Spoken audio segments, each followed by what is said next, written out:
So you wanted to start a Back to Eden garden. Are you like me and you were lulled in by the promise of no weeds, no watering, and less work? Well, if you were, then this video is for you. We are doing a series right now at Esther's Eden on Back to Eden gardening. What it is, what to do when it goes wrong, how to start if you want to start a Back to Eden garden, and everything in between. Today's video is going to be on edging and why it's important. Now, I thought it would be perfect to have this edging video inside this garden that I started about 8 years ago. This is my original Back to Eden garden. It is 30 feet by 40 feet roughly, and I started it about 8 years ago. This fall, it will switch over to its 8th year. When I first started Back to Eden gardening, my work didn't start in the ground. It started by consuming every single piece of information I could on building a Back to Eden garden. At the time, I had just had a baby, my second son, and I spent all of those times nursing him and snuggling him in front of the TV. I watched the Back to Eden documentary and every other video that I could find on the subject. Now, at that time, there wasn't really a whole lot out there yet. It was still brand new. The concept was still only in a few gardens. And so, of course, there wasn't really that much to watch on it and to learn by it. So I did what I could. And then when we moved here, I knew that I wanted to put in a Back to Eden garden. Now, at the time, the highway department was putting in a new section of highway. They were widening it, which meant that there were a ton of wood chips right next to where we live. And the theme park that is close by also was doing a ton of wood chipping. And so I was like, hey, this is gonna work. We can get wood chips, we could get them for free or inexpensive, and we can put them all in. And at that point in my life, I had the extra funds to be able to haul in compost because I didn't have animals. So we moved here in August, and immediately I got to work on this garden. First, I laid down the newspaper right where I'm sitting, and we hauled in compost. My kids were so happy. They loved helping, and we decided to build this garden to the exact specifications that Paul Gauci had laid out. Newspaper, compost, wood chips on top to a good 12 to 16 inches. So we had a good start on this garden when we first got it going. Well, our first season came and it did what all Back to Eden gardens do, and that was it didn't do very well because you have to get it going. And I knew that going into it. I had read all of the, the kind of downsides. So I knew it'd be okay. And our first year wouldn't be super awesome. But for me, I was pretty happy and I thought it did decently. And this was the first property that we owned, and we owned it outright. So I was really proud of that first garden. The second year rolled around and I already started noticing some issues, and I could not figure out what did I do wrong. So we laid some more compost down, we laid down some more wood chips, and I continued adding plants and adding flowers and adding herbs to this garden, and the grass started creeping in through the edges, and I couldn't figure out what is going wrong. Why are we having this issue? Why are weeds popping up through our Back to Eden garden that we took so much time and effort over putting in properly? And maybe you've already guessed it by the title of this video. Pardon all the animals in the background. They're just wild. Part of living on a farm, there's noises.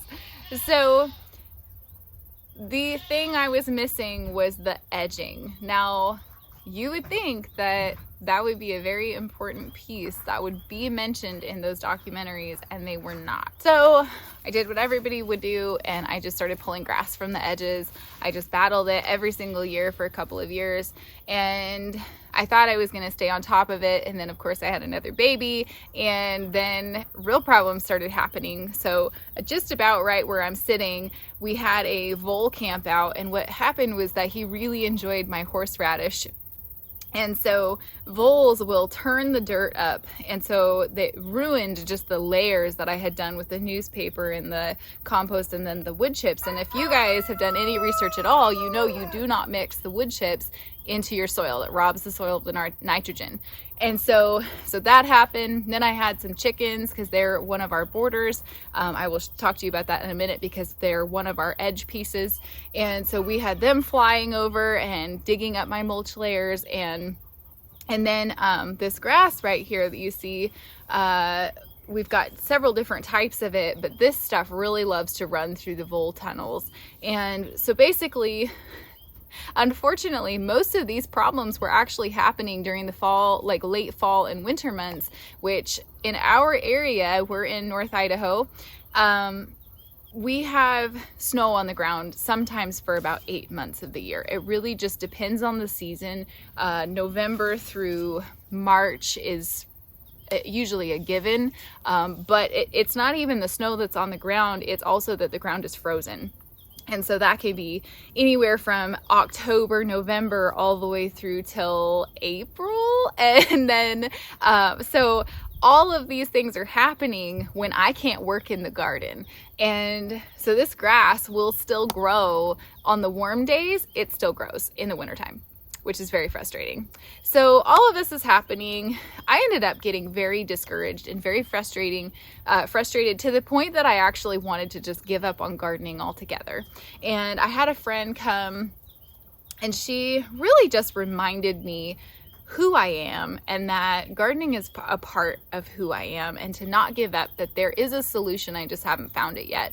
And that's when I just decided, okay, I'm gonna go back online and I'm gonna just search and search and search. So I watched, again, every available video. I watched every video I could find, and then I ran across the Back to Eden Garden Method Facebook group. Now that's the title. It's a great big title, but I'm telling you, that group has been incredible for me. I was able to go in there and ask my specific question, and you know what the answer was? Edging. I did not know that Paul Gauchi's garden is edged by a driveway on one side and buried railroad ties between his grass, his lawn, and his garden. That was a game changer for me. So we put in the telephone poles because we had them around the edge of the garden, and we decided to go ahead and try to take it back. Now, a lot of the issues that I already had, like I said, I was still having children, and you know, when you're having kids, you just can't work the way that you normally would be able to work without kids. So a lot of stuff kind of got out of control, and I reached the point where I had done all the work. I had hauled in more wood chips, I'd smothered areas, and then it would come back with a vengeance, and that's where we're at right now. So finally, 2 years ago, I said, I can't do this anymore. This is a battle that is not worth fighting this way, because it will always be a battle and I'll always be one step behind the creeping grass. So what can I do? So my solution was I took the rest of that garden season off, and you can see what happened in here. It got a little crazy, but I took that season off, prayed, went back to the drawing board, researched everything that I could, and finally decided to start back over.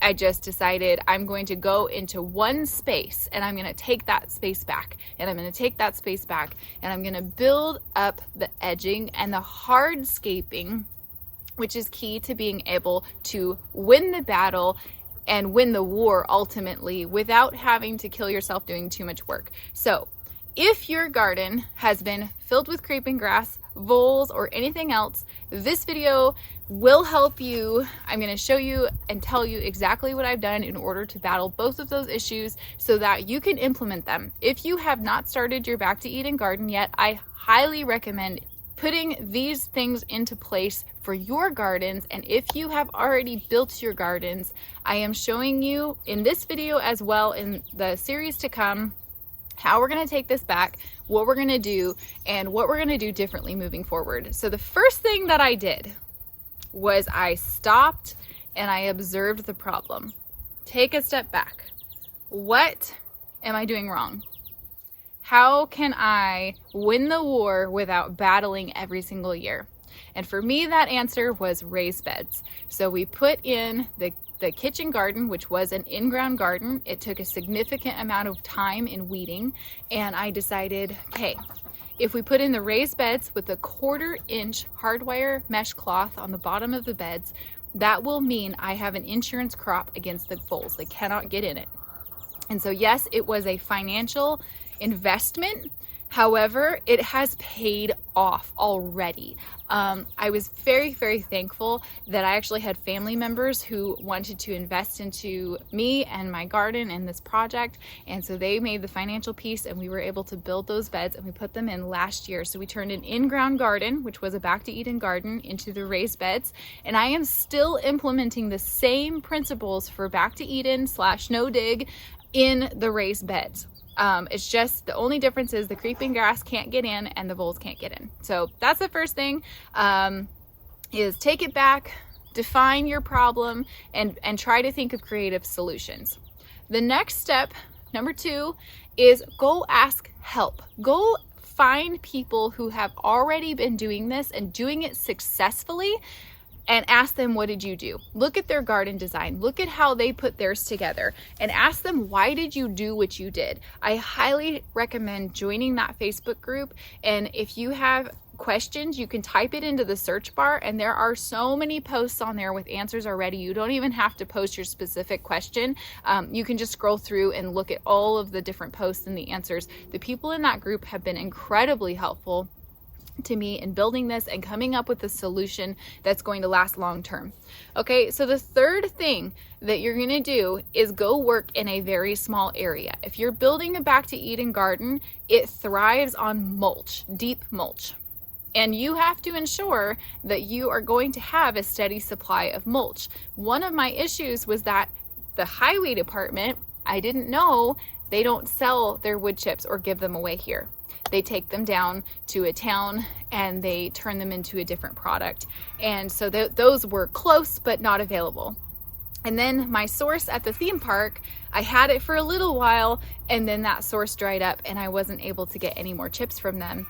And so, you know, I'm going to tell you more about mulch in another video, but I just wanted to let you know that you have to plan on that. So be sure that you are not relying on wood chips alone. I know a lot of people sign up for chip drop, and I can tell you to this day, I've been signed up for chip drop for 8 years, and I've never had a drop done by chip drop in our area. So I will, again, cover mulch in a different video, but for right now I just want to talk about edging and starting this garden off. My edging solution, there are many different types of edging. I'll tell you my solution and then I'll tell you your options, and this is by no means an exhaustive list of edging types, but it's just the ones that so far I've found are working the best for me, and hopefully they'll help you. I'm really a big fan of use what you have and go with it that way. So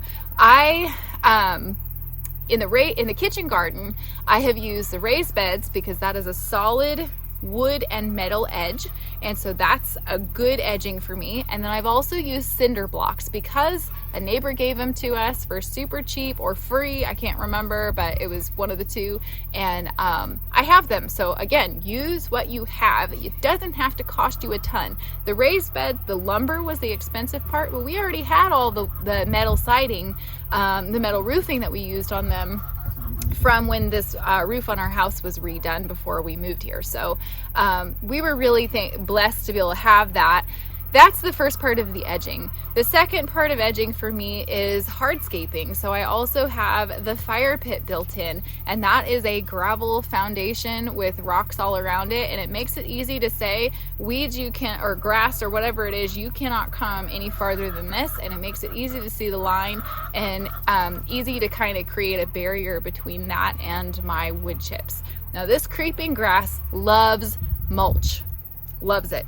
It will just run smoothly and easily right underneath your mulch and create a mat faster than you can even think about it and even know the problem is existing. And so really, so what I have found is that Your best edging is stuff that the creeping grass roots cannot bore through. So wood deteriorates, you'll have to replace it over time. Even your gravel and things like that, you'll have to replace it over time and dig through that. It's not very fun. So solid buildings, that's a good edge. Chickens are a great edge, except for you have to make sure they can't jump over and get into your garden. And concrete. Those are my 3 top edging styles that I'm moving towards in this garden. And you could be creative with it. Use a stream or a pond, curbing, or edging of some kind. We have done all kinds of things. I've seen on Pinterest, there's like these cute little wire frames you can build for your chickens to run through them. We just built our chicken run along the backside of our garden as well as our greenhouse. So I highly suggest before you put in a Back to Eden garden, lay out your design on paper, because if you do that, you can work out the issues and work out the design, and it doesn't have to be complicated. It could be as simple, just quick drawing, just so you can work out what are you gonna do for your edging. So some things that I have used are cinder blocks, telephone poles, small logs, rocks, regular rocks. I have used the chickens, I have used buildings, I have used raised beds, I have used gravel, I have used weed block, and the last thing that I have been doing experiments with is botanical edging to the extreme. Now, depending on your needs, depending on your design, and depending on where you're living, if you're living in town or you're living in the country, will determine what kind of edging you can use. But I highly recommend looking into each of those things and figuring out what's going to work best for you. So we've talked about your types of edging, what you can use. Now, that really covers putting in your garden. It's easy to design something right the first time than it is to go back and have to redo it after you already have a problem. So everyone here who is dealing with the creeping grass issues, it is my goal to be able to transform this garden in a way that allows you to be able to transform your own gardens, because really it doesn't matter what I do here on my farm, it really matters what you do in your farm. I want you to succeed. It has taken me many years to be able to put these videos together and be able to come up with solutions that are actually going to work, and a lot of it has been trial and error, and my hope and my goal today is to save you time. What do you do if you're already in a mess like I am? Okay, so your first thing is go back to the original foundation building. Now, I did do a video on foundation previously to this, so if you want to check that out, I highly recommend that. That's kind of showing you how to build a brand new Back to Eden garden by taking over my lavender garden. But basically the principles are the same. So you're going to come back through, start at your edges, and say, okay, what can be done here? Do I need to completely start over and smother everything? Is it an annual garden? If that's the case, no problem. Just lay your cardboard back over it and go ahead and just start the whole process again. Newspaper or cardboard, compost, and wood chips. If you're in a more complicated situation like this garden, where I have many valuable perennials that are 8 years old or more, because some of them were starts from other people's garden, that's not necessarily going to work in this garden without losing a significant investment. So I'm going to take you over to what I was working on earlier this morning. So this is what I worked on earlier today. This is my edging. So I've used the telephone poles here, partial telephone poles there. Okay, so you can tell I left this on purpose today so you could see what it looked like before and then now what it's looking like. Now there is still a lot of grass in here, so my choice is to battle this all the time, and you can see what I'm battling back there.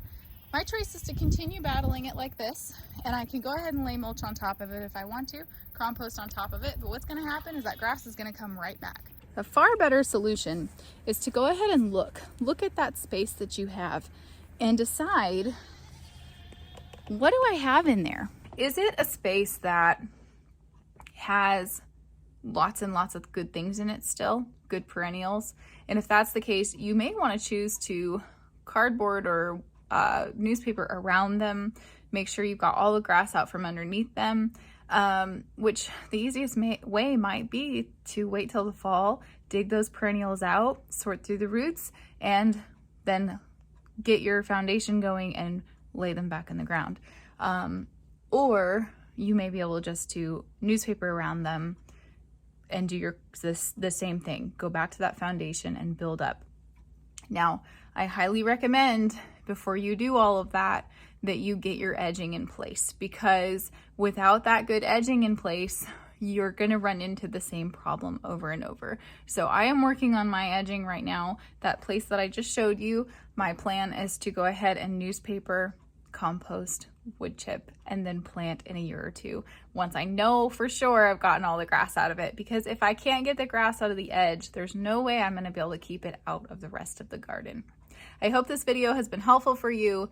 I hope this series is helpful for you. If you've struggled with voles or creeping grass or in your Back to Eden garden in any way, I would love for you to leave a comment down below. If you're planning on building a Back to Eden garden, do you have questions? What are they? I am on a mission to help you build your best Back to Eden garden yet. Keep in mind that if you've been lulled in because you think there's going to be no work, no watering, or any of those things, if you choose to garden, there is work. It's just what kind of work do you want to do? Do you want to spend most of your time weeding? Do you want to spend most of your time watering? Or do you want to spend most of your time hauling wood chips or some kind of mulch? You're going to end up having work in somewhere, in some way, certainly in foundation building. Now, I will say this, wood chips or any kind of deep mulch soften the soil and they make it so that weeding is a lot easier and a lot less. And as far as watering goes, the same concept. Once you build your soil, it is really a lot less work and it's totally worth it in my opinion, but you still will have work. So if you're building it for that reason, don't do it. Don't fall into the trap, okay? I hope you guys enjoyed this video. Don't forget to learn and grow, and I'll see you in the next one.